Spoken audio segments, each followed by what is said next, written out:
right, Higher Side Chatters, we know the nefarious few atop the power pyramid are always up to no good, consolidating power, siphoning off more wealth, and carrying out multiple campaigns against the people and the planet, all while leaving us largely in the dark.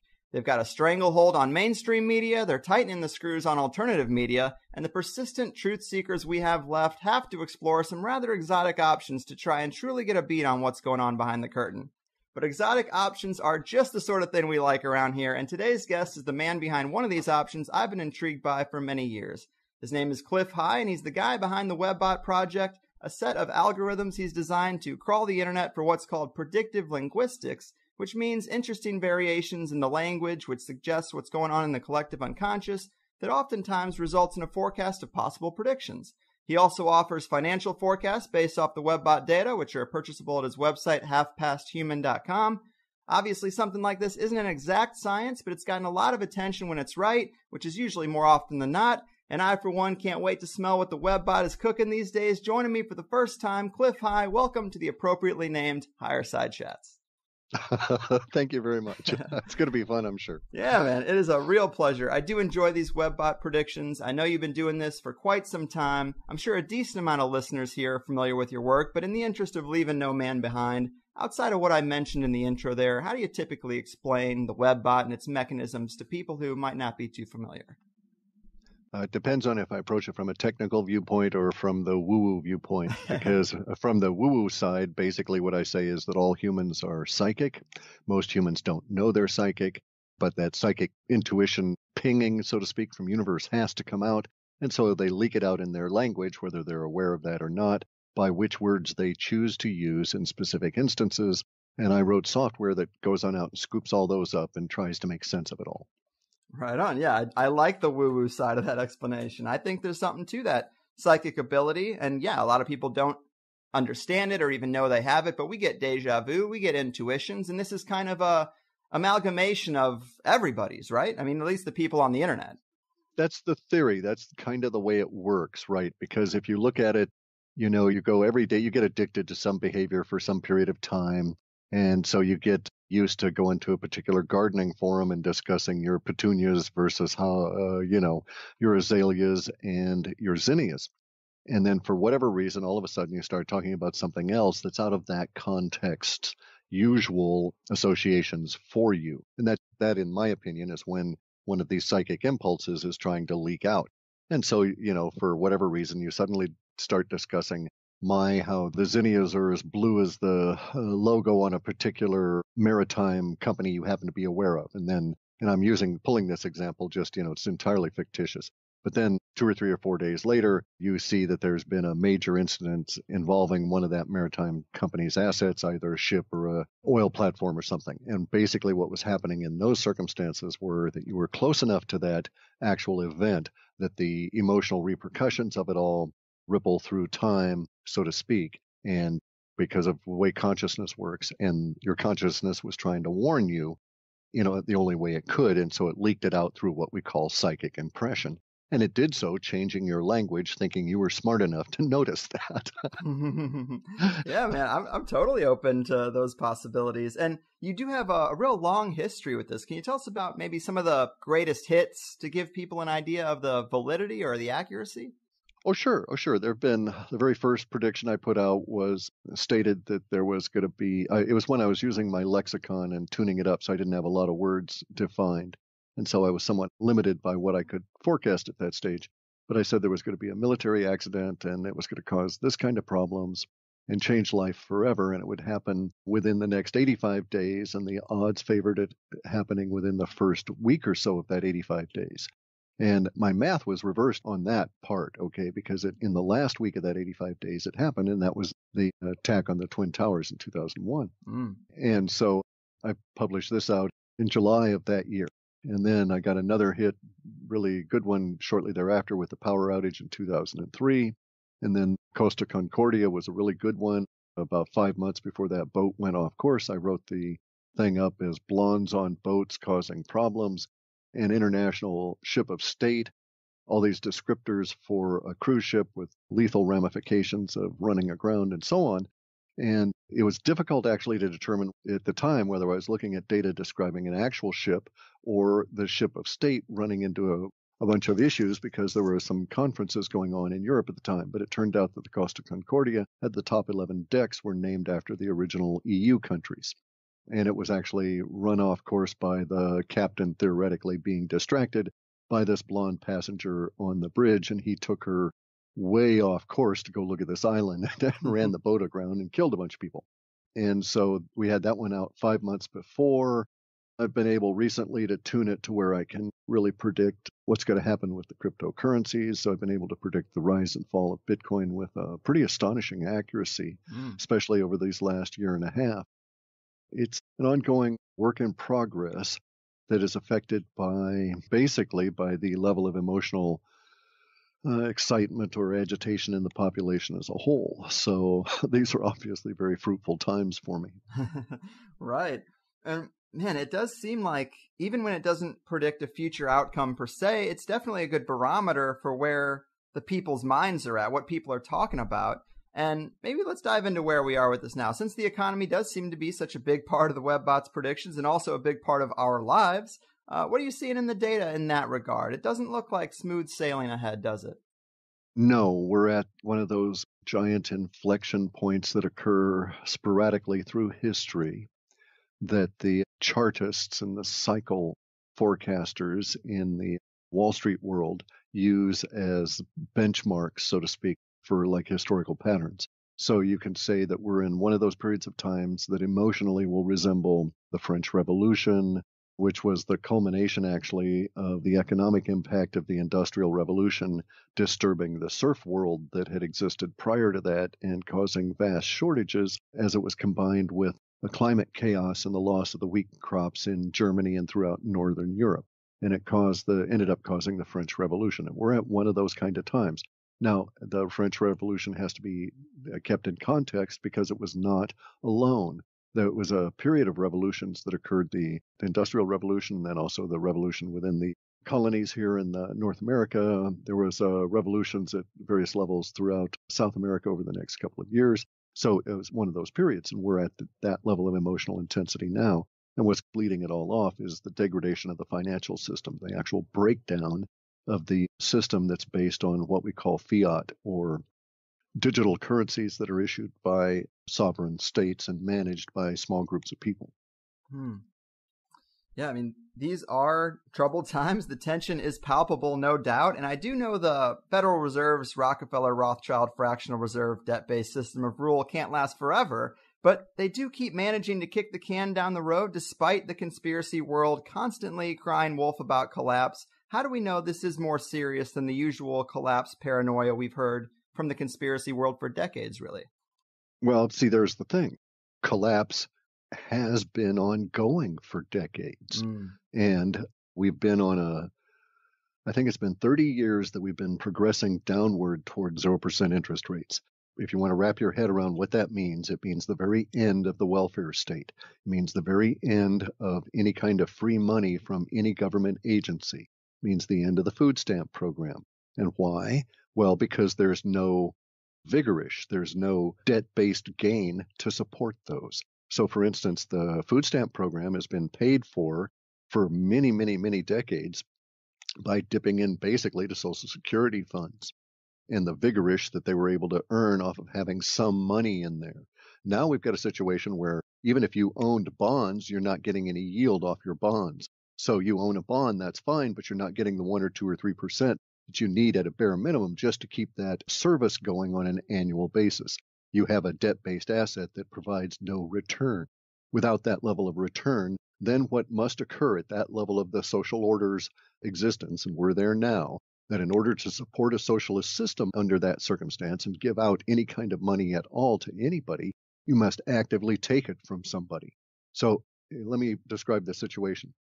In the 1950s and 60s, because of the United States having conquered the planet in World War II effectively and gathered all the gold and resources unto itself, and having 25% of our population own 75% of all the world's wealth in terms of real assets, gold, silver, production capacity, everything.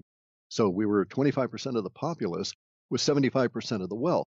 Now we're 25% of the populace. We're actually less than 25% of the populace, but we're at a point where we owe 75% of the global debt. And we own that as our supposed assets. So, for instance, the single largest asset right now on the Federal Reserve or the government's books is not land or any of that. It's student debt. All right. And so the student debt is an asset that we'll never collect. So how are you going to pay for a social program such as food stamps or medical needs for people when you try and collect on a debt that's not being paid? And beyond the fact that these students can't get work and thus pay the debt, and the debt is onerous and taken out under extreme circumstances anyway, we now have federal judges that have barred the even attempted collection of that debt, thus basically nullifying the asset, the largest single asset of the Federal Reserve and the federal government. So Fannie and Freddie Mae, or, the housing agencies within the federal government theoretically own most of the mortgages, and all those are broke and worthless, and they're not getting any great return off of those, especially as we're in this 0% rate environment where there's no yield. So under those circumstances, anybody with real capital, that is to say, people like myself that have worked for 30 and 40 and 50 years and have lived far below their means in order to save, even against this rape of the savers that has been ongoing by the reduction of interest rates over this past 30 years, even under those circumstances, it has been possible to work your ass off and pay off your debt and accumulate. Only now, the very thing you've accumulated in, the dollar, is turning worthless. And so you must flee the dollar in order to preserve the capital you've worked so hard for over these last 30 years. And I'm not talking about people that are multimillionaires and business tycoons and stuff. I'm talking about the guy that, owned what used to be the local gas station, or, the people that own and work at the local grocery store, this kind of thing. People like myself that have worked all their lives are in a situation where we're having to exit the financial system because it's crumbling away from us because there's no return for our having worked this long and hard. And at a very personal level, therefore, you are desperate for yield. The whole planet is starved for it. And so thus the rise of cryptocurrencies and the flight of capital from fiat issued by sovereigns to fiat that is self-issued or distributed or self-regulating, which is self-governed on a software platform. Bear in mind that the fiat that's issued by the government, the dollar, is 100% digital insofar as 90% of all of the people are involved in this country. They use plastic or digital dollars continuously and never touch real currency. So there's no difference for them other than you have a small group of people that are managing the dollar into oblivion, and then you have the large mass of humanity that's trying to convert itself into cryptocurrencies or something else as rapidly as it possibly can. So I think this defines an inflection point in that 30-year process of collapse to where we can say, yep, for sure it died a few years ago, and now the corpse is really stinking and we're all getting the hell out of here. Yeah, man, it does seem like economic musical chairs, and I guess the music is about to stop. And to get deeper into cryptos, I do find them pretty complex still. I've got a little bit. I've had guests mentioning Bitcoin on and off for years, and anyone who bought in the first few times it was mentioned on the show would definitely have made a healthy profit at this point. But even if you lost half of it, really, because it's gone up so much in the past few years. But what are your thoughts on Bitcoin at this point and cryptos in general? Maybe you could tell us about some other cryptos you're watching besides Bitcoin that have high growth potential, which... No, I'm sorry, I can't. Yeah, I can't do that. I've recently come to the decision I can't do that. I can talk about Bitcoin, I can talk about Ethereum because I've mentioned them in the past, but I can't mention anything else because coincidentally, my mere mentioning it causes market movements that I don't want to involve myself in, right? Because there's karmic repercussions here. I might casually mention something as I have in the past, and then people think, oh, this one's going to go way up, or be long-term value or something like that. And it may be that you weren't listening appropriately, or you didn't catch which side of the value proposition I thought that might be in, and so you might get burned if you thought it was long-term, or that it was going to be a quick earner if you were wrong on which side. And so I want to be very careful about that in the future and let people make their own decision on their own research. And so what I'll do is provide that kind of thing in my reports.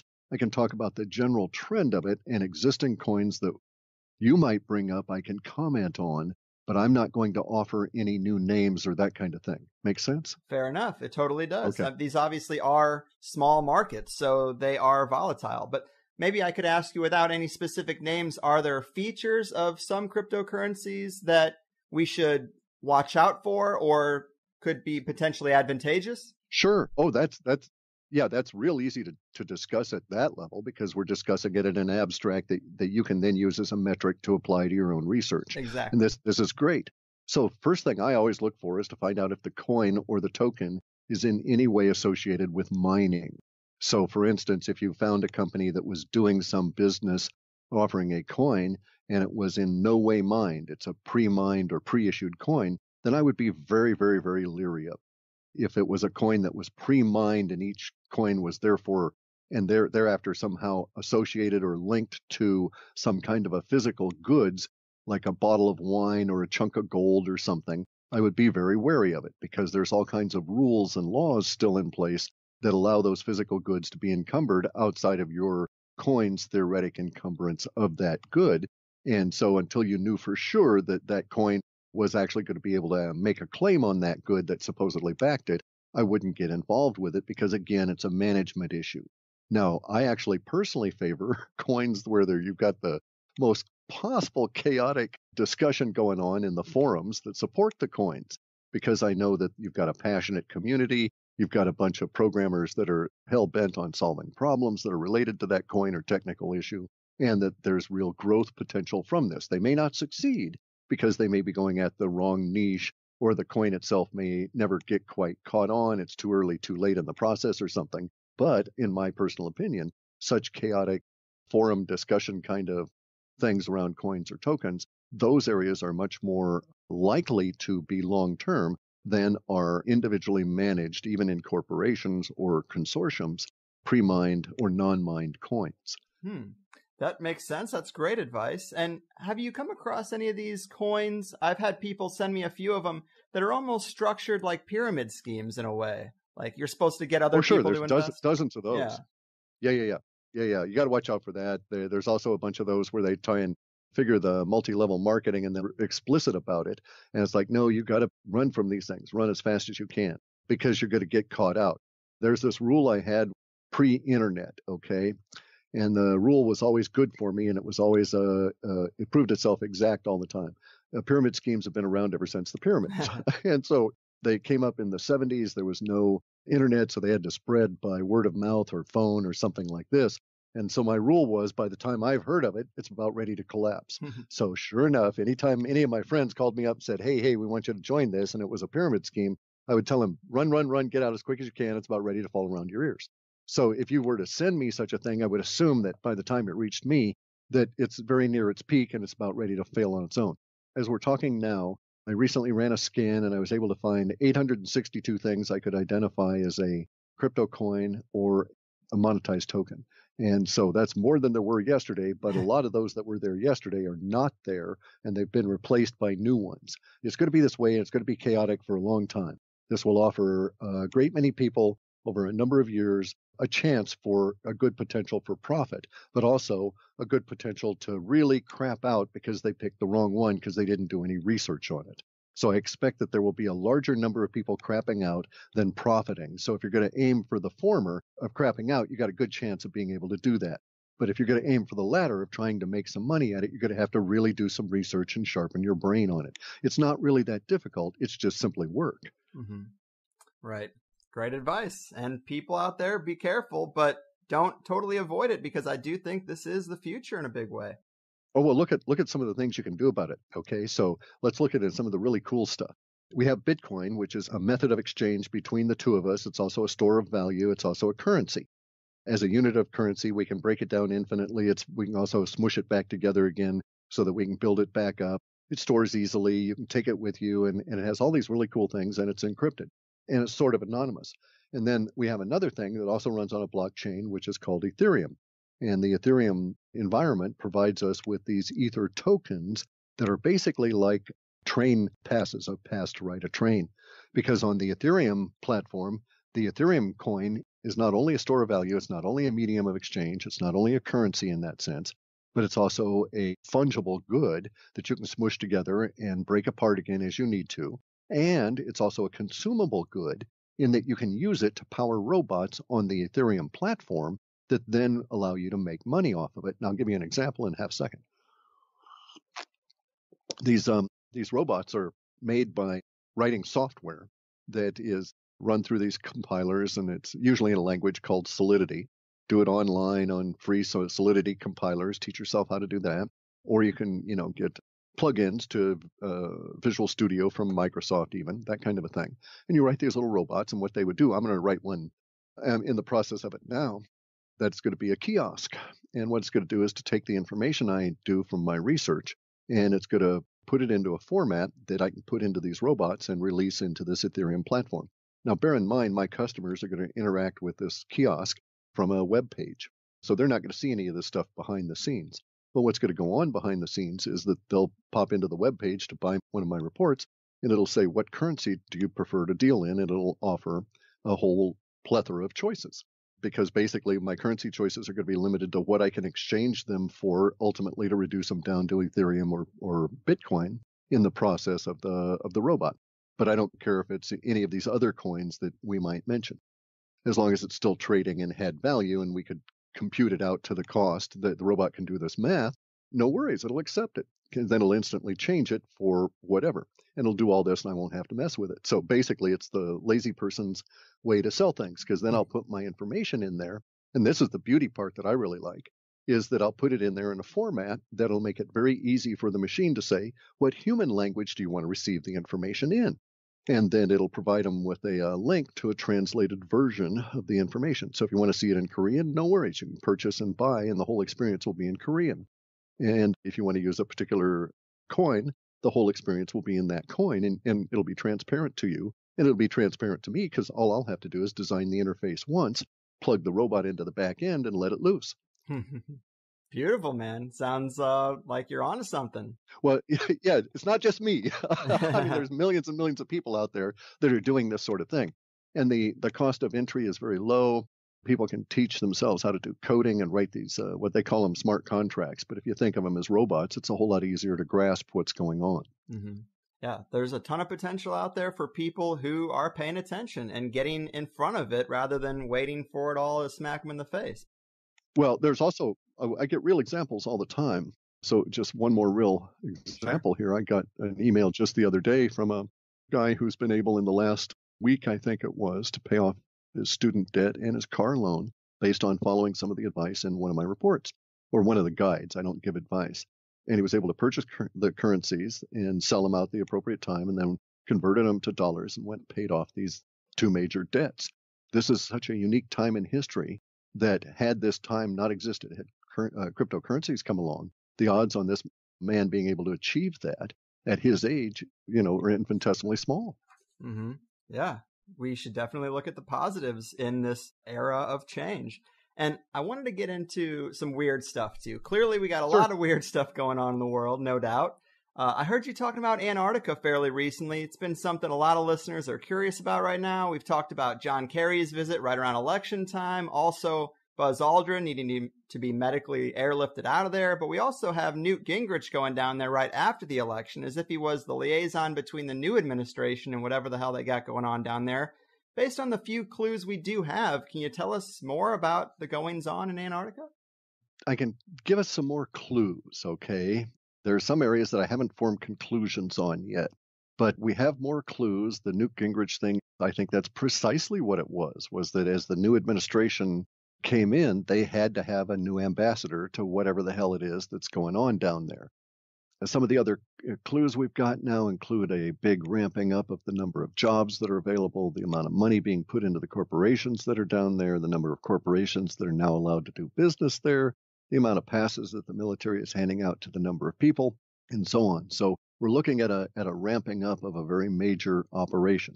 There's hints that very large tracts of land in Australia are now being prepared for something. There's also hints that port areas and coastline in New Zealand is also involved. Then the hints come in the form of corporations that are making movements in the acquisition of land and other facilities. And also the importation into Australia of electronic gear and this kind of thing, and new, basically what amount to new cargo routes. So something is up. The ramping up level may yield an order of magnitude increase. We just don't know. It's currently ongoing. This is curious, though. We knew it was coming, but this is curious because, of course, it's the winter in the southern hemisphere. So the expectation is, or the one conclusion I have is that the prepping that they're doing now is for some big push as soon as it becomes clement weather Antarctica. So that would be like Antarctica's upcoming spring. And so they were preparing for something. Now, whether we'll see any real manifestation of it here in the United States or wherever, and we're paying for all of this, I don't know. But I do know that we're now approaching a point where it's a mathematical certainty that we'll soon have a fairly large population of returning people from various chores or tasks in Antarctica. So we may start getting people that are going to spill out interesting information in larger and larger amounts as we go forward. Yeah, man, I am really excited about the potential there. And some conventional ideas suggest that what's going on is resource mining or oil, but those really aren't the companies that are down there, are they? That's quite correct. And the issue there is that it's not oil, it's coal. They found vast quantities of some of the purest coal on the planet sitting in huge mountains in a mountain range as though it had already been mined and was cleaned and carefully piled up into these things that are 5,000 and 6,000 feet high that you and I would think of as mountain-sized foothills. It's so clean that you can just literally truck on over there with your bulldozer or walk over by hand and pick up this coal, and it's no dust or anything.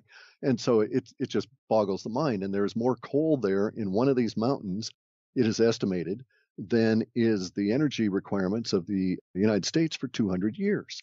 All energy requirements, not just electricity, but also the ability to convert coal to oil. Even inefficiently, we'd be able to have all of our energy needs completely covered by the really cool coal out of Antarctica. But that's not what's got them all excited, because as you note, it's much more high-tech companies that are down there and not people that are going to be buying a lot of Caterpillars. Right. I've obviously heard Boeing, but then I've also heard you mention SAIC is down there, which we've talked about them before. Apparently, they're at the center of a lot of UFO stories, and also seem to have worked and tested out some exotic electronic harassment technologies here in San Diego, according to a book by Robert Guffey. But this is a major indication that this might be UFO or alien related, potentially, right? I think so, personally, and I also found it very curious that it's not simply SAIC. Now, what actually occurred was that SAIC took its core divisions that had been there ever since its UFO inception period in the 50s, and it took those core divisions, and they've been repurposed under a new corporate name. And all the other, basically, it was SAIC, which owns all this other crud and is involved with all these other kind of things, took its core central function group, rebranded it as Leidos, and has given the rest of that stuff off to another subgroup to deal with, and has now focused their core science group on Antarctica.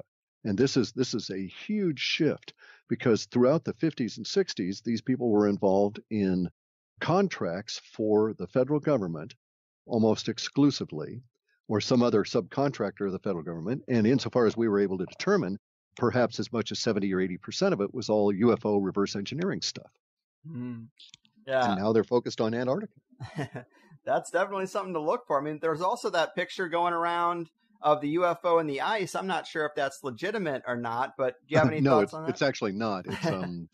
It's a lake. The photo's been reversed top to bottom in order to cast the edge of the lake as the edge of the spaceship. Okay. Now, here's the thing.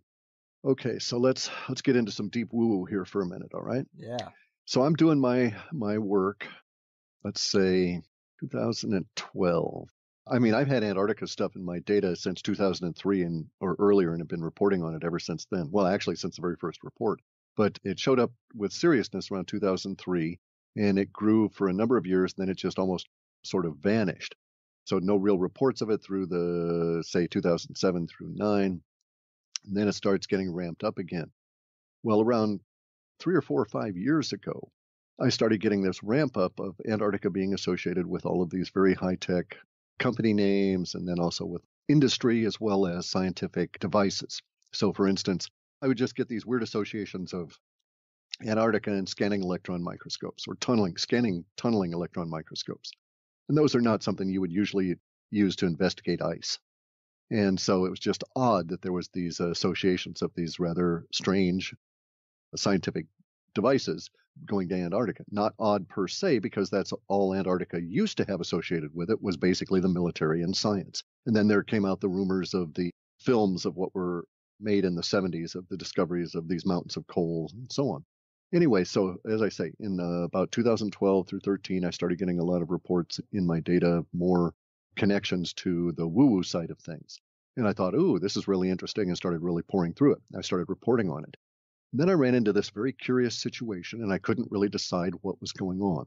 And the situation was that it was almost as though there was an echo or an amplification of the stuff I was writing about that was not being scrubbed out by this thing I called MOM. Okay, I have this thing that MOM, model of model space. And every time I write a report, I take all the words that I've got associated with that report and I dump it into MOM, and MOM is a robot, and MOM supervises the spiders.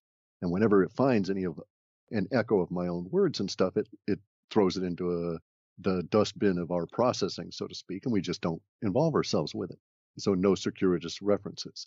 Because I ran into that with the very first report I did in 2001, and it took me like 6 months to overcome the problems caused by people reporting on my own work showing back up in the next run.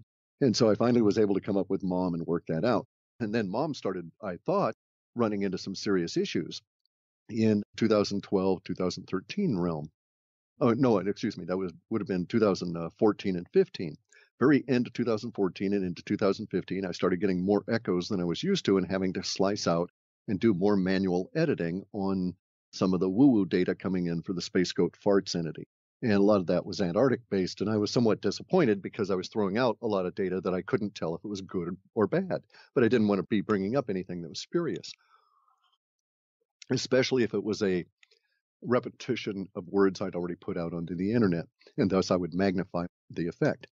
Long story, and eventually it comes down to me having to write all these extra chunks of code and put in stored procedures and triggers into my SQL database to catch all this stuff. And I finally realized, well, geez, this is coming at me from all of these different directions. And I realized that this past year, and I made some attempts to figure out what was going on by putting stuff into my reports in particular ways that I thought would interact and cause certain repercussions in these echoes. And sure enough, it did. And lo and behold, I was able to source the echoes, and it turns out to be this marketing group behind this individual by the name of Corey Good. And what they were doing was, and causing the problems for me, was they were reading my reports and echoing the words back out into their own audience and into their own marketing stuff. And it was showing up in context that I was not prepared to see my stuff show up in. And so I didn't have filters already prepared for it, right? And so MOM was not able to catch it. Some of it was coming through and causing these amplification of certain emotional things that were all out of whack with everything else that was coming through. And so I saw it building, and then I started, okay, this is interesting. Now what I needed to do was, as I say, perform that experiment. And I ended up tracking it down to this Corey Good guy as the front end of this big, giant marketing campaign. So if I know, for instance, that a particular theme in woo-woo is going to be used for a movie, I preload MOM with that to screen out all the PR crap that's going to be coming out about that film. And so if we had, for instance, alien giant mushrooms in a film coming, well, I preload MOM to screen out any of our data that was related to alien giant mushrooms over this period of time, because very likely it's part of this. But if it showed up 2 years later, it might be your mind trying to get you to think about this old idea you had in order to get new information out. So we've got to be careful about that. Sort of makes sense? Yeah, it definitely does. Anyway, it was a pain. It was a royal pain and all kinds of stuff. And I've got to retune the lexicon, which brings us back to the Antarctica stuff, right? Because I've got tons of it. I'm reluctant to release any of it anymore because these bozos are out there causing me problems with amplification around this subject specifically. And I was able to amplify them up by putting in stuff in the reports, and then 1 month after the next, accurate data. I mean, data that showed up in my processing that I'd already tumbled to the fact that something was going on. I didn't know who it was, but so I'd put in 3 separate memes with specific wording that caused certain things to occur, and I now know what's going on. But now it means I've got to go back and basically make all these filters permanent, go and change all these state variables and temporal variables to account for this for the long term, because we're in this big brouhaha as their giant marketing scheme comes unraveled. And the repercussions are going to go on for years. And I'm like really irritated. I mean, I'm sorry, I don't mean to vent, but it caused me a whole lot of work at a time I didn't need it. Oh, I get it. I mean, personally, I've always liked the idea of a hollow earth or beings below the surface. And because I always say that, a lot of people have been pointing me to Corey Goode and David Wilcock because of the super sensational tales they've been talking about, which do tie in to the hollow earth. But I find it to be a bit too sensational, which some people might think that's a catch-22 based on some of my previous guests, but I still do. And I mean, you have made a pretty big splash being very vocal about thinking the same thing, which I'm right there with you. Well, I was driven to it because I don't pop my head up and pay attention to what's going on in the woo-woo community at a personality level. I just don't have the time. So it took me a while to tumble to these guys, and I didn't realize they'd been out operating at this confidence game for over a year. And no wonder I'd had problems for over a year, because you wouldn't believe where I was getting this stuff from. Gardening forums and, I mean, even deep military stuff that anyway, even on the dark web, this stuff was showing up. And it was because no one was calling bullshit on it that it was becoming amplified to the point where people had contacted it for the first time and they couldn't find anybody seriously debunking it anywhere. And so they assumed no one could debunk it, ergo it's actually solid, as opposed to it just being, I think, a marketing effort where they attempted to squash people saying, hey, this is full of crap. Mm-hmm. Yeah, man. And I guess since we're kind of on that subject, let's talk about our place in the universe a bit, because you do describe the sun and moon and space all pretty differently than it's presented to us in school and in the mainstream, which isn't surprising. We've had a lot of guests break down many different ideas, but can you talk to us about your model a bit, where you see the sharpest breaks from the traditional teachings when it comes to our composition here? Sure. A lot of my stuff comes from some work that was done by a bunch of Hindu mathematicians in the early 1900s, say late 1880s through 1940s or so. And they discovered by thinking and performing some thought experiments as well as some physical experiments that we can all perform ourselves, that we don't have a heliocentric solar system. So our solar system, for instance, we're not orbiting, nor has the Earth ever orbited around the middle of the sun. Okay, we don't orbit, it's ecliptic, nor does any planet. And this can be easily proven to ourselves, because if that were true, we would only ever be able to observe most of the other planets very, very, very infrequently, because the light of the sun would obscure them and ourselves from being able to see these other planets. We'd never be able to see any of the inner planets except for when they crossed between us and the sun and they would show up as a black dot. We would only be able to see those outer planets that happen to be directly behind us in a cone that's approximately 18 degrees wide, that it would basically be the area that would be shielded by the light from the sun if we in fact orbited around the helios, around its ecliptic. So we actually trail behind the sun because the whole model of the universe is comets. We know our sun is moving, it's progressing in a direction. We don't have any idea of the direction it's going, north, south, east, west. It's all meaningless in space, but whatever direction it's going, it's moving like at over 7,000 kilometers a second. And it's burrowing through whatever it is out there. And whatever it is out there is not vacuum, because as the sun progresses through it, the sun is reacting to material that is coming in around the sun that we perceive and can sample as these basically ionized gases at different densities and different complexities. Our sun is not a giant nuclear reactor that's going to go on forever, fueled by internal nuclear compression based on the compression of hydrogen. In fact, it probably has zero to very little hydrogen in it at all. It's primarily composed of ferrite, gold, silver, and copper. And the ferrite is the largest amount of it. It's probably about 3,000 degrees Kelvin. So the surface of the sun itself is very cold. So when we get a sunspot, what we're actually doing is looking through the plasma at the cold iron underneath, the black ferrite surface underneath. And the plasma is caused by this iron being shoved through these ionized gases, very much the way you would have a tungsten tip in an ionized gas in a TIG welder, causing this arcing in the plasma. And that's what's going on around the sun, is this plasma. and the plasma is actually currently retreating, condensing for reasons we don't know, down from about 8,000 degrees Fahrenheit, I think, to about 5,000 degrees Fahrenheit in terms of its temperature, leading us into an ice age period. This contraction of that envelope is about 125,000 years since the last time it happened, which is about 25,000 years overdue insofar as the thinking of the people who study this. In coincident with that, we have the two largest planets in our solar system, Jupiter and Saturn, in alignment relative to our own path in the solar system. Now, we're all trailing behind the sun like debris in a cometary field being drugged behind it. And this is what accounts for the retrograde motion of the planets. No planet would ever appear to be retrograde to us ever under any circumstances if we were orbiting the ecliptic of the sun. If we orbited the equator of the sun, no planet would ever show up in any way, shape, or form as retrograde.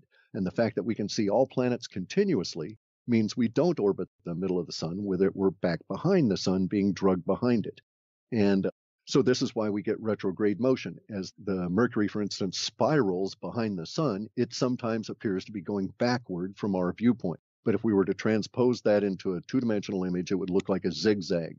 And so you see these zigzag Mercury eclipses or Venus eclipses of the sun. And that's actually the spiral being captured in a two-dimensional form by the cameras we've got looking at it, which prove that we're all being drugged behind the sun as cometary debris. We know that the solar system itself has some kind of a shell around it that's composed of something that is gaseous, so to speak, but has enough radiation and energy in it to prevent our explorer ships from ever leaving our solar system. So they're kind of like trapped in the cell walls of our solar system. We also know that the only vacuum that exists is directly behind the sun. And the further you get out away from directly behind the sun, the more you encounter the stuff that is in the space between stars.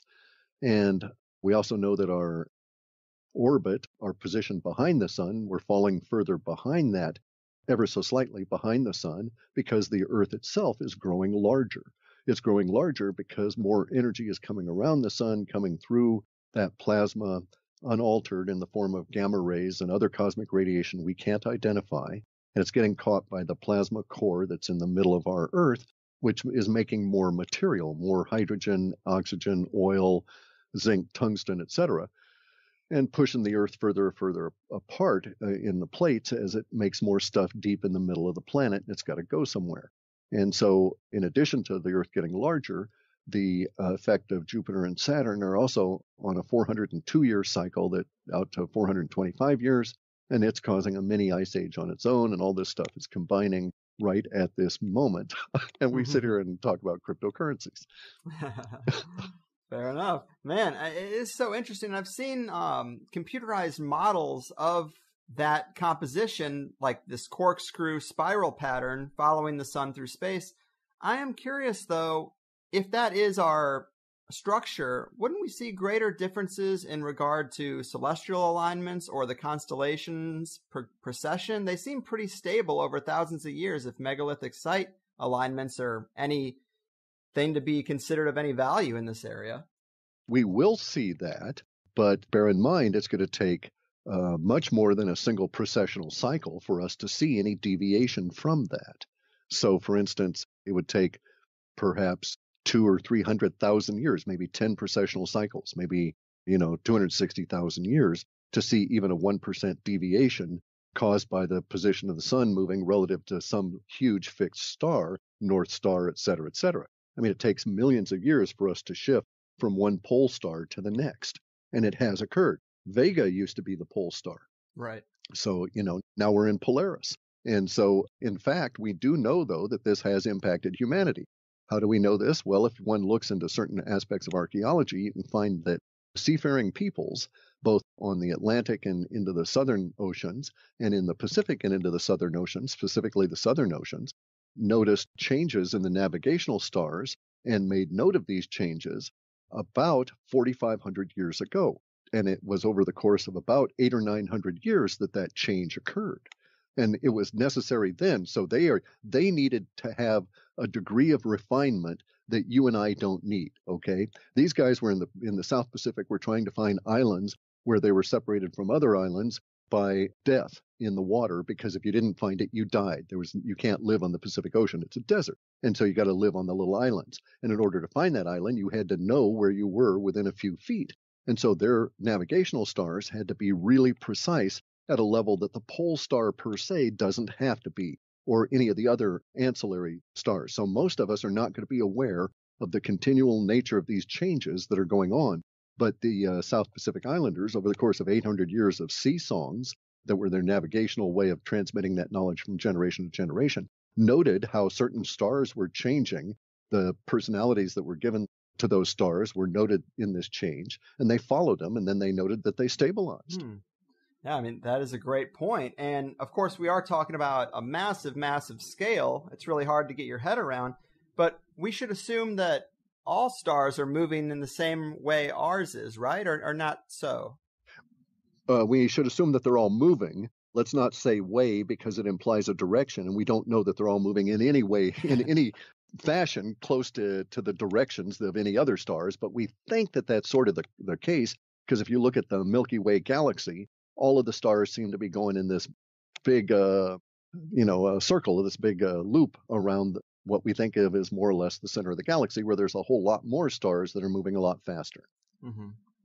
Well, it does seem like spiral and rotation is some fundamental, basically, technology. If you wanted to get into the Nazi Bell and UFOs, it just seems like there's a force that is kind of left off the books in physics that has some interesting properties involving rotation, and it does seem to be kind of fundamental to our structure. So I see how we could be moving in that kind of a spiral pattern. And it goes back to Victor Schauberger, and he was the one that theoretically or supposedly, anecdotally, came up with the breakthrough that allowed him to do the implosion engine for the Nazi Bell, and he based it on implosion science. We've been close to this before. A guy by the name of Keeley in the U.S. in the 1800s built these implosion devices, not internal combustion engines, but internal implosion engines. And he was running locomotives on them. They were so large, and they were basically, we wouldn't think of them as zero energy devices, but they were very low input for very large output devices, and they were non-polluting and so on. And of course, they were snatched up, and on his death, all of those were purchased except for a couple of the ones that were left out. I think some key elements were taken out of them, but and they disappeared into the bowels of the Smithsonian. But if you call them, they've never heard of the chap. Of course, we've heard that before. Right.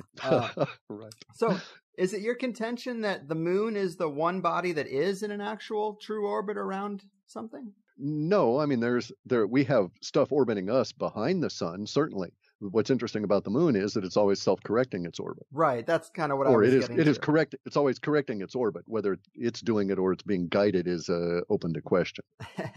Yeah, that's exactly what I was getting at. I mean, I've heard the moon is artificial. I've heard the moon is hollow. Hollow seems a little bit easier to quantify than artificial, but I'm not so sure. Do you think it's possibly more of an ancient, abandoned observation craft, or do you get any indication that it is still active? I guess this correction would indicate some kind of activity. Yeah, it's ancient. We know that the debris on the surface of the moon is older than anything in our solar system. The likelihood is that the moon was brought here. We know it's active. Some people on Earth probably know by whom and with what, but the rest of us are just left with stuff going back to the invention of the telescope and the notations that we've seen since the late 1700s or 1800s, early 1800s, of moon flashes and ships across the moon and all of this kind of thing. So we've been observing them for several hundred years. We know it's ongoing, but nobody in officialdom is willing to discuss it. But it's quite factual that the moon is hollow. I would argue that you really can't have anything that's going to be hollow as large as the moon without it also being artificial, even if it was partially hollowed out and then stuff put into it. However, this one appears to be quite observationally just crafted out of, some kind of sheet metal or something. And then it's just accumulated a lot of debris on the top of it ever since. And, the whole idea of it ringing like a bell every time we hit it with anything from down here is very interesting. And especially since it took 5.5 hours, the time they popped that little tiny bomb off on it, 5.5 hours for it to settle down. And there were also indications that just from the seismic activity that was going on, that you could almost map out an internal tetrahedral structure. which curiously looks a lot like the same kind of thing you see in Iapetus, one of the moons with the most strangest of what we can call orbit, because it is this weird swinging back and forth, looping over its own trail while still keeping up with the rest of the mass. And it's not even really an orbit, it's this sort of weird figure eight thing.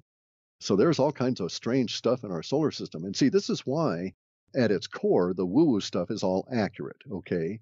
And at its core, maybe even a third of what Corey Goode mentioned is accurate, all right? But none of it he experienced. All of it he is replaying out of what he's been told to say. It's not his own experience. He's just built a narrative around stuff that is quite factual. And the factual stuff is that, our military knows things that it's not telling us. And if our military is not out there flying these little triangular things that I see with the goggles, then someone should tell our military we're in a real world of hurt because somebody is up there doing stuff that we don't know about. And so it's one of those deals. They either can plead ignorance or incompetence. Let us please hope that they're going to plead ignorance and they really do know what's going on, or in fact are causing it, because there's so much activity going on. So a lot of this stuff is accurate. There's a secret space program. I see the thing, and no one talks about it, thus it's secret. And indeed, we may even have all these strange things like, giant cavernous rings that people used to inhabit out around the planets. All of that stuff may be quite accurate. But the way in which it was fed back caused me all kinds of problems. And the fact that they didn't acknowledge that they were spinning a narrative out of, the various flotsam and jetsam that litter the woo-woo world. Mm-hmm. Yeah, man, I definitely think there's a secret space program out there. I've just heard too much. I mean, ever since Gary McKinnon, it's been pretty obvious that they've got things going on militarily related to space that are far beyond what they tell us about. And that was a while ago. Correct. And what really irritates me more than anything, I think, is the lack of knowledge. I mean, I don't know if I would sleep better at night or not, knowing what these guys know. I mean, if I knew there were giant hairy spiders out there that are flying spaceships trying to get me, I don't know if I really need to know that at this point, right? But at the same time, it's irritating that somebody knows it and I don't. And if there are these guys, well, I want to think about ways to maybe get back at them, that sort of thing. Mm-hmm. So in other words, it's my planet too, and I want to involve myself in it. And it's also my planet's atmosphere. And if you guys are doing things in it, then I've got a right to also participate in this at whatever level I can. So I find it very irritating. Now, on another practical level, I see that the marketing effort and everything that's been put into this is symptomatic of a lot of the stuff that's going on in the financial system, the political system, the social order in a lot of different ways. And the symptomatic nature of it gives me a great deal of hope, because I know when it is expressing itself in these other areas, financial, political, social, etc., it is again pointing to a huge inflection point and a major change currently underway. So the mere fact that someone felt that they had to promote the marketing group that was behind Corey Goode and get them to do this at this time means that they're very much afraid of what's actually going to be coming out, and they were trying to muddy the waters and control the ebb and flow before that occurred. So this was a very good sign once I tumbled to what was going on. The fact that the marketing group was unsuccessful in selling their full, complete vision is also a very good sign. And there's certain signs within the language they've been using that are indicative of people under a great deal of stress. And I'm talking about, people that are under so much stress just from their own internalization of the pressures that are on them, that these people may literally keel over dead of a heart attack at any given instant of additional stress being provided. They're at that level of tension, seeing the language coming out. So I think there's something pressuring them on both sides, not only the breakdown of the narrative and their control of it out in the greater world, but also the people on the other side that are, provided the money and the impetus that are just not happy with the situation. And that the situation that's driving them, I think, is some form of a disclosure. Whether we will like it afterwards is going to be anybody's guess. Those are great points and an excellent breakdown, because that does indicate there is some value to studying that material, because obviously they put it out for a reason, to steer the conversation, to kind of get ahead of something. And that is the exciting part of it. Well, you got to be careful, though. Yes, it's interesting. I take it as clues. I'm not going to study any of their details because I don't care about the warped, little twisted way in which they're stitching it together. Right. All I need to know is that I can see the stitchery and I can see the hand behind it. And then I can start thinking about that hand and why it's doing that. And thus I don't get involved with the details because they will only lead you so far and no further. Amen. I agree with you there. We have talked about a hell of a lot of stuff as we start to wind down here. Is there anything else you see in the language of the web bot that it's picking up that might be worth a mention before we go? There is, and it's really a caution, okay? We're in very exciting times. We're at one of those key inflection points in history where we have an old system dying and a new one being born. As a result of that particular point in history, there will be an opportunity to create great fortunes because things will be in dynamic play as new industries are born and old ones die, and will they'll actually be allowed to die. You know, they haven't been able to declare bankruptcy and fold for decades because of the government supporting them and all of this kind of thing. All that's going to go away. So the whole social order is going to change, and everything in the infrastructure will change over these next 15 years. I hope that we move into the George Jetson kind of world, and that's where I'm placing my bets. And people that are also thinking that may want to look into cryptocurrencies and so forth, but be advised that in this current state, there's great opportunity, but there's also great risk potential. So you've got to be smart about this and do your research and be adult. Don't blame anybody else for screwing up from this point on. Cheers to that. Man, well, Clif, I could bounce questions off you all day. I really enjoy your videos. I think the WebBot project is fascinating. I think your perspective on a lot of stuff is enlightening. Really glad I could get you here. Hopefully we can do it again in the future. Before we really go, remind the people where to follow up on what you're doing and where they can get the reports you put out or anything else you might want them to know. Sure. You can go to halfpasthuman.com and pick up our reports. I ran into a wrist injury earlier before summer, and so I'm only doing the crypto reports at the moment, trying to let that heal. And also that's where all the action is, and I couldn't do both and put a lot of effort into the crypto, which is required. I'll be doing that for at least the next few months as we enter into this period of time. So halfpasthuman.com and then on Clif High channel on YouTube. Boom. Right on. Well, thanks again, man. It has been a real pleasure. Keep doing what you do and take care out there. Okay. Thank you much. You got it. And boom goes the dynamite, people. Clif High. So glad I could finally get Clif on. I've been interested in his WebBot predictions for a long time. I think predictive linguistics is a really interesting concept. Nobody said it was going to be an exact science, but I think it is just another item to add to your basket of things worth considering. And I'm really glad we got to spend some solid time on Antarctica and get a little deeper on that than we've really been able to lately. I don't think he mentioned it here, but I've also heard Clif say the areas that the Nazis supposedly claimed and called New Schwabenland, these areas are airbrushed out on Google Earth when you really get down into it. And that's pretty interesting. I'm also glad we got to talk about this spiral model of our solar system. I've seen that GIF going around a whole lot. And a part of me thinks that if you're going to go with an electric universe, just a little bit different than normal kind of paradigm, that it does make sense that the sun would be moving along with everything else that seems to be moving rather than sitting put. But I still wonder about the way things line up from our perspective. Like, if all stars are in motion, the Milky Way is in motion. We got these stars moving in spiral patterns all along the X, Y, and Z axis of space. How could something like Karahunj, the Armenian Stonehenge, how could it have these ancient megalithic rocks with holes carved perfectly to align with Orion's belt on the Armenian New Year? How would Karahunj maintain its alignment? I don't know, but we do have to deal with the fact that it does.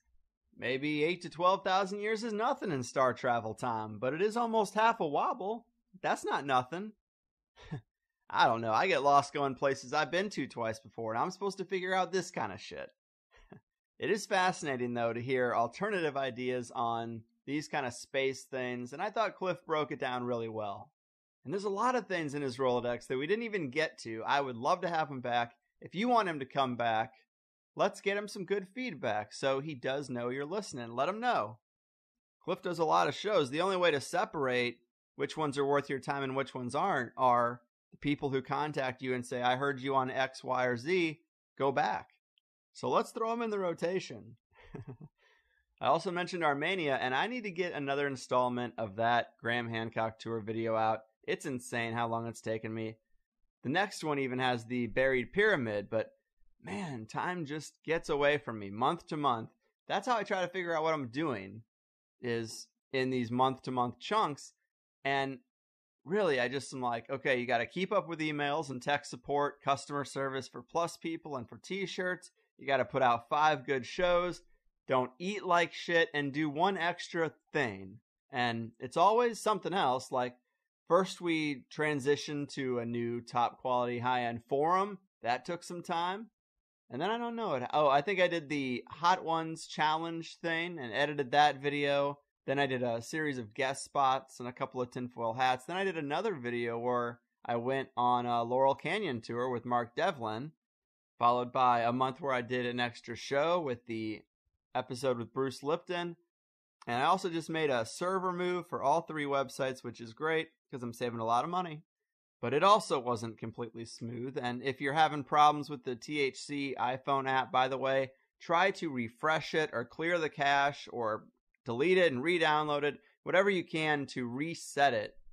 Because the server move kind of disrupted the linkage for some people, if you know what I'm saying. It's a minor thing, but I've answered like 24 emails about it. And I think we are going to have the developer shore up some issues with the app soon when he gets some time. And that's a beautiful thing.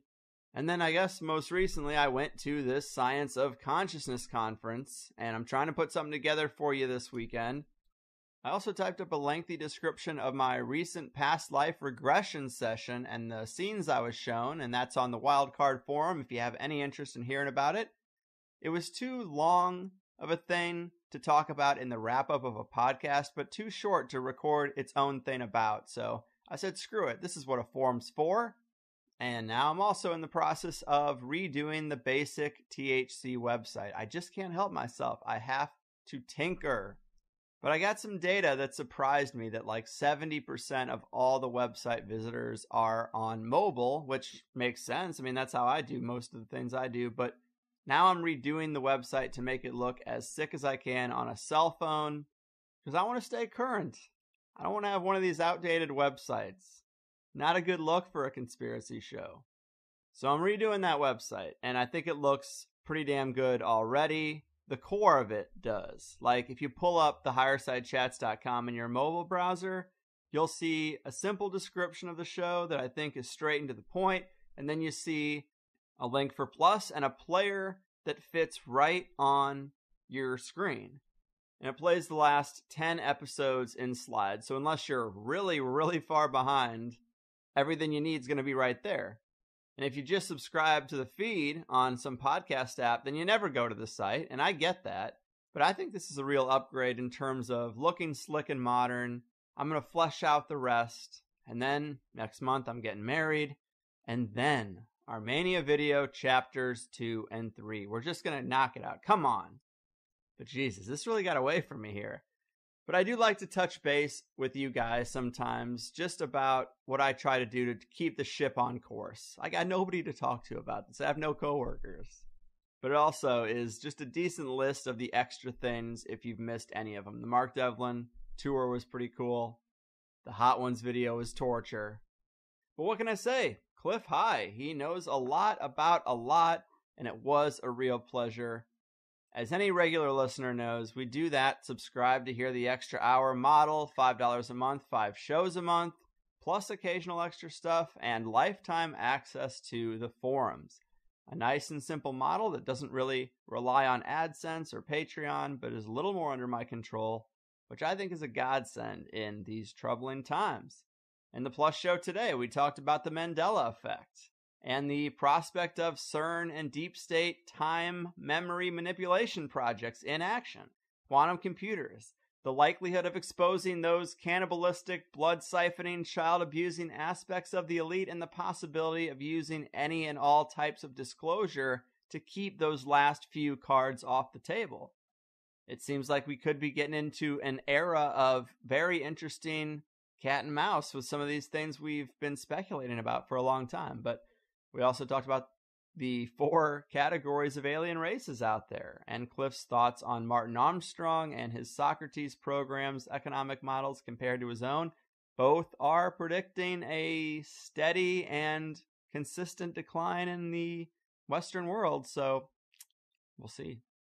And we got into some tips and tricks for navigating the rough economic road ahead, and how to get creative with it, internet censorship, and that alt media crackdown, and the AdSense undercut that so many people have been talking about. A lot of THC guests recently too. So, all good stuff. TheHigherSideChatsPlus.com. As for what's coming down the pike, whatever, I think it's a month of pretty heavy woo, as Clif would say. Not all woo, but we are going back into the hard woo territory for a lot of the month of June. So be ready, and I'll see you then, friends. I've got to wrap this thing up. Holy hell. Bitcoin, by the way, I just saw it hit 3,000 a coin. Can't believe that, but I am really, really loving it. All right, I've done my part. Your move, psychic leakers, Antarctic secret keepers, and architects of the coming economic collapse. Your fucking move. They built a little empire out of some crazy garbage called the blood of the exploited working class. But they've overcome their shyness. Now we're calling them your highness, and the world screams, save me, THC.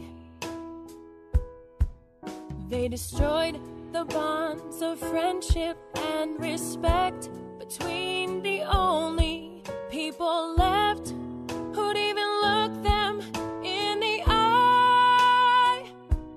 Now they laugh and make a fortune off the same ones that they tortured, and a world screams, save me, THC.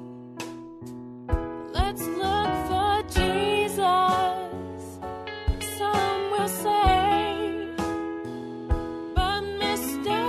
Jesus is so far away. Now you're the only one who can tell me if it's true. The Bilderbergs and Argents too, they built a little empire out of some crazy garbage called the blood of the exploited